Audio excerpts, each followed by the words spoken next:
Bienvenidos a Saber Rural, este encuentro semanal en el que compartimos con ustedes todos los adelantos científicos y técnicos que le permiten a las distintas cadenas de valor seguir avanzando y mejorar.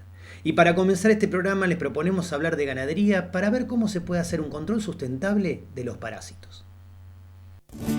Detectar las enfermedades con incidencia económica en los sistemas de producción de una región es un aspecto fundamental para el sector ganadero. La presencia de parásitos internos es uno de los principales limitantes de los sistemas productivos de Argentina, dado que son capaces de comprometer seriamente la producción de novillitos y vaquillonas, requieren un diagnóstico precoz y asertivo.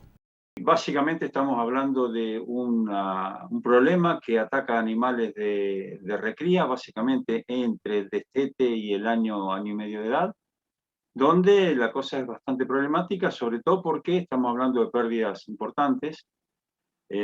Sacábamos ayer o anteayer sacábamos una cuenta y en realidad el problema, midiendo el problema actual, aún con los tratamientos que se están usando y haciendo un cálculo conservador, muy conservador, de 15 kilos en esa etapa, que tranquilamente se pierden más, digamos, la parasitosis subclínica, por ejemplo, abarca 30 kilos sin que se vea la diarrea. Estamos hablando de arriba de un 20% de lo que se exportó en el periodo marzo 2019-2020 de carne. O sea, indudablemente estamos hablando de un problema bien importante que se complica sobre todo porque esa pérdida no se recupera después. César, contemplando la presencia de diferentes categorías en los rodeos, ¿qué se debe considerar como punto de partida para desparasitar? O sea, si hablamos por categoría, la desparasitación al destete es el punto de arranque, y eso no quiere decir de que no haya problema en el ternero al pie de la madre. Lo que estamos diciendo es que siempre en los destetes sobre base pastoril vamos a tener problemas de parásito como limitante en el periodo otoño-invierno, básicamente, y no siempre vamos a tener problemas en el ternero al pie de la madre. O sea, el punto de partida es el destete, y a partir de ahí el veterinario tendrá que empezar a controlar durante 5 o 6 meses para evitar justamente las pérdidas que hablábamos antes, las pérdidas subclínicas, que son las de difícil detección desde el punto de vista clínico. O sea, no hay diarrea, no hay papada, no hay ningún indicador de que el parásito esté actuando. ¿Y de qué manera en los novillitos y en las vaquillonas afecta esta enfermedad la pérdida de peso? Depende un poco de la zona del país.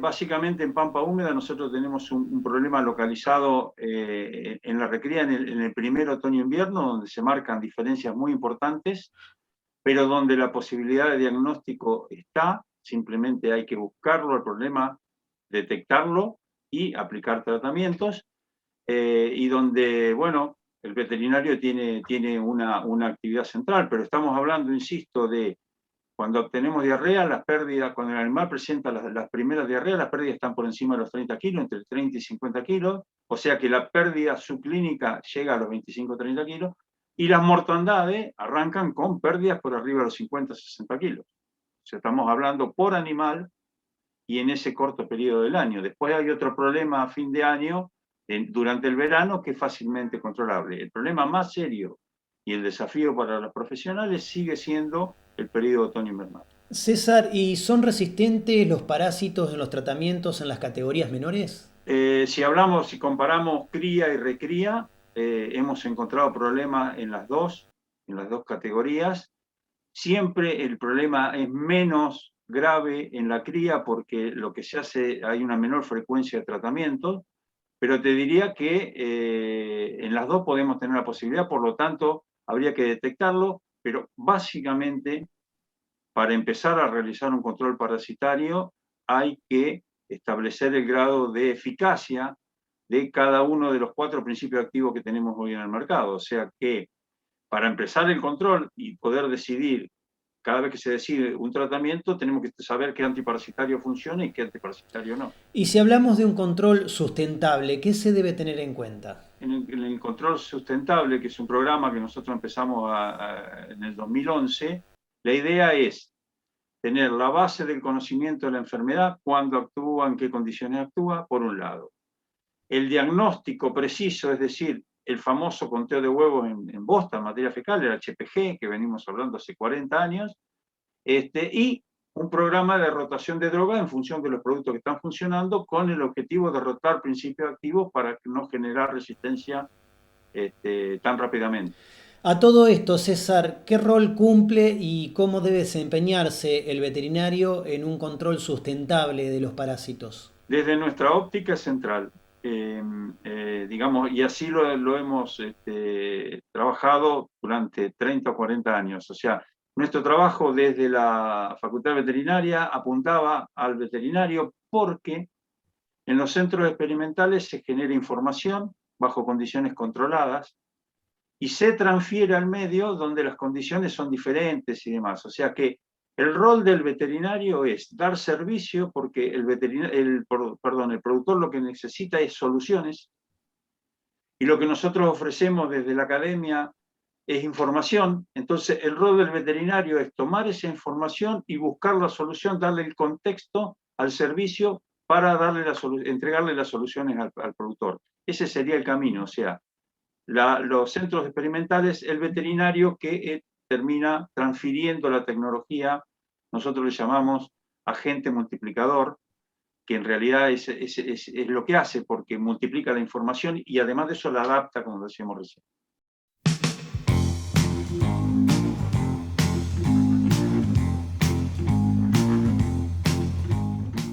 Después de ver cómo se puede mejorar la eficiencia en la producción ganadera trabajando sobre la sanidad, queremos agradecerle a los referentes del Colegio de Veterinarios de la provincia de Buenos Aires por su constante aporte en conocimientos. Y a ustedes que nos acompañan les proponemos hacer una pequeña pausa porque en el próximo bloque les vamos a contar qué potencial tiene la producción de espárragos en Argentina.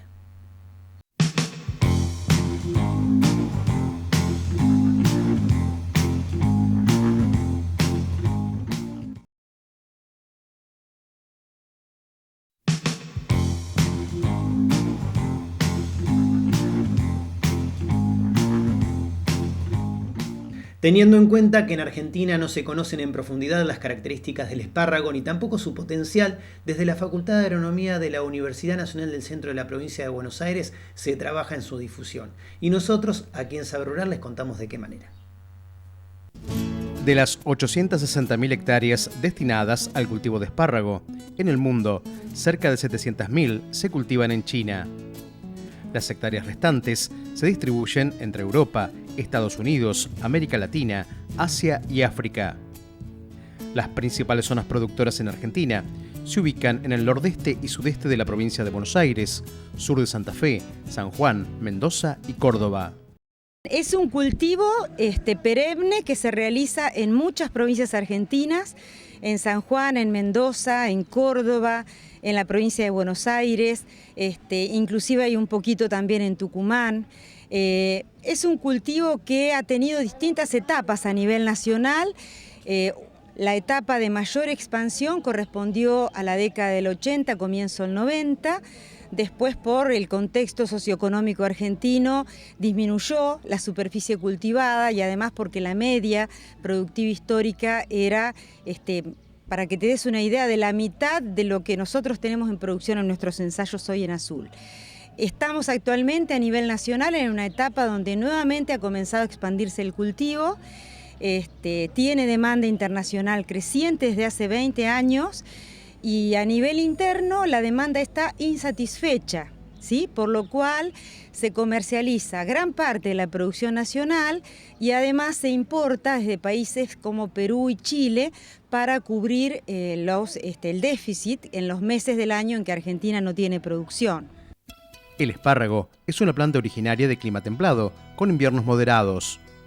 La parte aérea es sensible a las heladas, siendo esta una condición necesaria para entrar en receso vegetativo, el cual se inicia con temperaturas inferiores a 9 grados centígrados y días cortos. Las condiciones que requiere el cultivo es que tenga una zona, las estaciones bien marcadas, y un invierno en el cual el cultivo reposa, primavera con condiciones templadas como la nuestra, en donde el cultivo produce por el término de 2 meses, el verano en el cual pueda vegetar libremente al menos 120 días sin riesgo de heladas. En esas condiciones se puede llevar a cabo si los suelos no tienen impedimentos en el perfil, por lo cual, bueno, realmente Azul ha sido, por sus condiciones, una zona que ha demostrado ser muy apta. En general, la provincia de Buenos Aires, solo que históricamente teníamos aspectos de manejo muy tradicionales que no eran favorables al cultivo, densidades muy bajas, genotipos por ahí que no eran los mejores, órganos de inicio que se utilizaban, que es decir, la araña o el plantín, de calidad inadecuada. Nosotros en estos 20 años venimos trabajando, puliendo todos estos aspectos. Por ejemplo, nuestro primer ensayo, que data de la década del 90, nos permitió determinar cuál era la mejor densidad para la zona. A partir de allí empezamos a estudiar cómo incidían los distintos órganos de inicio por su tamaño, chico, mediano y grande, arañas o raíces que se tardan 1 año en producirse, o plantines de 70 días de qué tamaño. Determinamos cuáles eran los mejores y luego en el 2006 comenzamos a estudiar inicialmente genotipos masculinos para ver cómo era su comportamiento en relación al genotipo más cultivado a nivel nacional, y luego en 2011 sumamos un ensayo de la Red Mundial de Ensayos de Espárrago que la organizó la Sociedad Internacional de Horticultura, y que ese ensayo hoy está en plena producción y sus resultados fueron presentados en el Congreso Internacional de Espárragos de Alemania de este año. Puesto que en la Argentina no se conocen en profundidad las características del espárrago, ni las alternativas y desafíos que presenta la cadena de valor de este cultivo alternativo, desde la Facultad de Agronomía de la Universidad Nacional del Centro de la Provincia de Buenos Aires, se trabaja en su difusión mediante el desarrollo de ensayos con variedades adaptables a distintas realidades ambientales y productivas. La Facultad de Agronomía cuenta hoy con un programa de investigación y transferencia tecnológica que se llama Cadena Espárrago bajo un enfoque sistémico, que tiene 2 proyectos. Uno de ellos comprende todo lo que es ensayos viejos, que aún están, les llamamos viejos porque los seguimos evaluando, aún están en producción y nos han permitido determinar que aún un cultivo de 20 años o más sigue dando más que la media histórica. El otro proyecto que tenemos es el de la Red Mundial de Ensayos, que evalúa específicamente 13 genotipos de orígenes muy variados, China, Europa, concretamente de Italia, Estados Unidos, etc. Y luego tenemos un proyecto de extensión que se llama Promoción de la Producción y Consumo de Espárrago, en el marco del cual venimos distribuyendo semillas y cartillas de siembra, calcos, afiches, es decir, nuestro objetivo es promover que se incorpore en la dieta una hortaliza muy beneficiosa para la salud, con muchas propiedades nutracéuticas, preventiva de enfermedades, un diurético natural excelente, una hortaliza con un contenido de fibra que favorece, digamos, el funcionamiento del organismo. Así que bueno, tratamos de abordar todos los aspectos de la cadena, post cosecha, distintos tipos de presentaciones, etcétera. Con el objetivo de evaluar el comportamiento y productividad cual y cuantitativa de híbridos de espárragos de diferentes países de procedencia, que fueron propuestos por la Sociedad Internacional de Horticultura para su evaluación en diferentes países, la Facultad de Agronomía de la UNICEN integra el ensayo internacional de espárragos.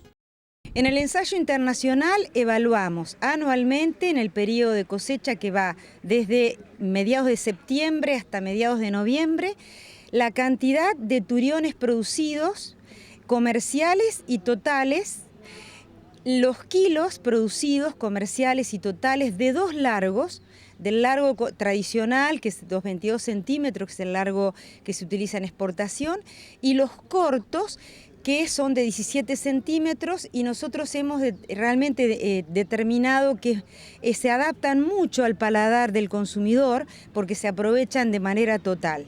Además de eso, evaluamos distribución de calibres, ¿sí? Cada genotipo, qué calibres produce en mayor proporción, y los defectos que se pueden encontrar, incidencia de plagas, enfermedades, deformaciones, etc. Eso es lo que evaluamos cada día de las 35 cosechas que efectuamos con una frecuencia de día por medio.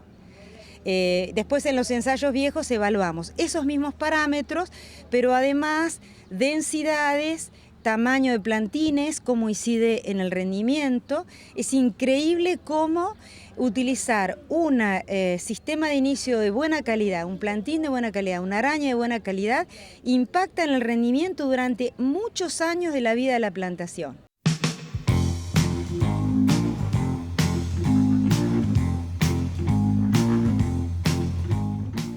Les proponemos ahora hacer una pequeña pausa. No se vayan, que enseguida volvemos con mucho más Saber Rural.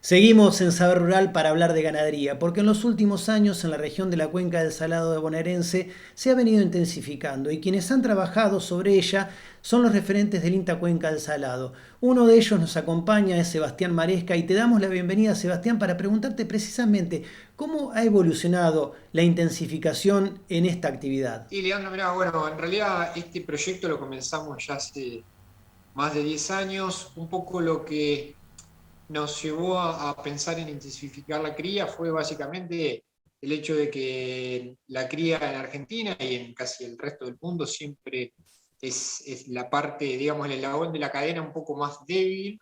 Es en general el eslabón en donde la situación es más extensiva y en general también es donde hay mayor vulnerabilidad a la situación climática y donde más variación, esto ya más pensando en nuestro país y en la zona de Cuenca del Salado, es donde más, digamos, variación hay en los índices reproductivos y donde más mayor margen de mejora tenemos para cambiar, ¿no? Para mejorar sobre todo los porcentajes de destete, que es un poco lo que siempre nos preocupa, el hecho de que estemos abajo casi del 60% a nivel nacional, en Cuenca del Salado con un poco mejor de índice, pero bueno, siempre es digamos, el eslabón al que queda un poco más relegado y sobre el cual decidimos tratar de ver cuál es el potencial, en primer lugar, de producción y ver si tenemos la tecnología disponible como para llegar a producir más. Y repensando el manejo de esta actividad, ¿qué cambios propusieron? Básicamente con la propuesta que planteamos fue inicialmente mejorar la base forrajera nuestra, que es en Cuenca particularmente, en campo natural. Partimos de esa base. Por ahí no es lo que se hace normalmente a nivel de los sistemas productivos, en general se piensa más en cómo mejorar la oferta de forraje en invierno, pero bueno, en nuestro caso empezamos con la base de campo natural, reemplazando algunas áreas que en nuestro caso estaban invadidas por festuca tóxica, con pasturas de mejor calidad, de festucas básicamente de festucas de trobles blancos y de mejor calidad, y obviamente con festucas libres de toxicidad, y después aumentando la oferta forrajera en el invierno en base a verdeos y a silaje, ¿no? Eso fue un poco, digamos, el comienzo. En este caso de nuestra experiencia y en la mayoría de los sistemas que vemos, digamos, la base es siempre empezar a producir más forraje y ajustar la carga a esa producción, mega producción de forraje que en general, como decimos siempre, siempre empezamos a tratar de solucionar el bache de invierno y después tratamos de mejorar la oferta general de forraje en todo el año. Después de la parte nutricional, nos dedicamos a un calendario sanitario básico, que no es, te diría que planteos intensivos no es mucho que lo que hacemos en cualquier otro establecimiento con niveles de intensificación media o baja, y sí en la parte reproductiva apuntamos a usar los protocolos de IATF, no solo para mejorar la genética, sino para tratar de concentrar mucho la cabeza de preñez, o sea, la cantidad de vacas que se preñan en el primer mes de servicio. Con eso logramos también un impacto importante en el peso del ternero al destete. Estos trabajos se realizaron en campos representativos de la región. ¿Y ustedes qué notaron en cuanto a los índices productivos?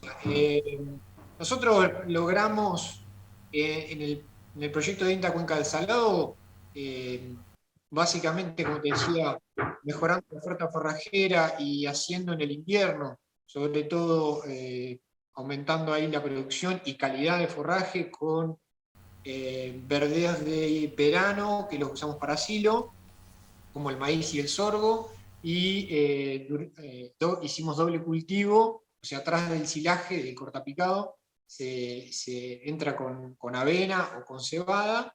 Eso nos permite en las lomas, que son apenas un 10-15% de la superficie de estos establecimientos, aumentar mucho la carga.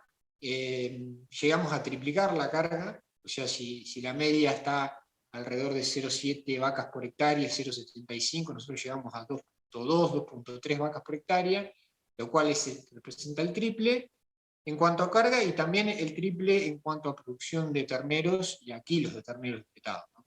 Eso la verdad que fue una experiencia muy interesante, que nos marcó un poco el techo con la tecnología disponible, pero obviamente desde el punto de vista económico también lo notamos como algo muy vulnerable, ¿no? El hecho de usar mucho insumo, producir mucho forraje de esta forma, nos generó un sistema bastante estable y productivamente superior, como te digo, triplicamos la carga, pero obviamente el resultado económico después de 10 años de trabajo fue muy variable en función de cómo estaba la relación de insumos-productos. Por eso también hemos desarrollado en Cuenca otros sistemas no tan intensificados, no llegando a triplicar la carga, pero sí manteniendo cargas de 1,2, 1,5 vacas por hectárea, con menor uso de insumos, con sistemas, ahí logramos sistemas un poco más estables y obviamente desde el punto de vista económico, de la rentabilidad, muchísimo más, ¿no? O sea, con menor variación interanual, logramos sistemas mucho mejores desde el punto de vista económico. ¿Y cuáles fueron los puntos críticos al intentar aplicar estos cambios en el manejo de los rodeos? Mira, Leandro, la verdad que, sobre todo en Cuenca del Salado, los puntos, uno de los puntos que realmente nos complicó, sobre todo en invierno, con el tema de las altas cargas y el sistema de alimentación con silajes de autoconsumo y el pastoreo de verdeos en parcelas chicas, el tema que nos complicó fue el agua, ¿no? Los años demasiado lluviosos, la verdad que el tema agua nos puso un poco la limitante en cuanto a aumentar mucho más la carga. Hemos tenido años de mucha humedad en invierno y eso genera muchas complicaciones para dar de comer. O sea, es que en general los hilos de autoconsumo o en los casos que usamos mixer y tractor para sacar el silo también se genera en estos campos bajos muchas dificultades para dar de comer. Y por otro lado, básicamente por el barro y la dificultad para acceder a los hilos, y también las dificultades para hacer buenos pastoreos en lo que son diferidos de maíz o de sorgo y en lo que son también los verdeos de invierno como avenas y cebadas, que con exceso de agua la verdad que la eficiencia de cosecha baja muchísimo y vemos que por ahí es uno de las limitantes que nos pone un poco el terreno y el ambiente. ¿Esta forma de intensificar la ganadería es aplicable en otros campos de la cuenca del Salado bonaerense? Sí, mirá, como te comentaba, nosotros tuvimos un proyecto inicialmente de intensificación que era tratar de buscar un poco los techos de producción en la zona, ahí llegamos a triplicar la carga, pero después de eso buscamos alternativas intermedias. Yo te diría que cuando buscamos el techo y tratamos de llegar a triplicar la carga, eso decimos que en general es adoptable para tamaños y para escalas un poco más grandes de productor. Pero después tenemos, como te decía, niveles de intensificación intermedias con cargas de 1,2, 1,3, hasta 1,4 vaca por hectárea, que estamos hablando prácticamente del doble de la carga que hay promedio. Esos sistemas están basados en algo de verdeos diferidos y con mejoramiento de campo natural y implantación de pasturas. En esos casos sí podemos decir que son sistemas totalmente adaptables, que son sistemas probados y que, digamos, que son estables desde el punto de vista productivo y económico también, ¿no? O sea, tenemos sistemas, diríamos, de intensificación intermedia que nos permiten lograr buenos márgenes y buena estabilidad productiva. Amigos del campo, de esta manera llegamos al final de este programa. Muchísimas gracias por habernos acompañado una vez más. Nos vamos hasta dentro de una semana, cuando los estaremos esperando para compartir nuevamente junto a ustedes mucho más saber rural. Hasta entonces.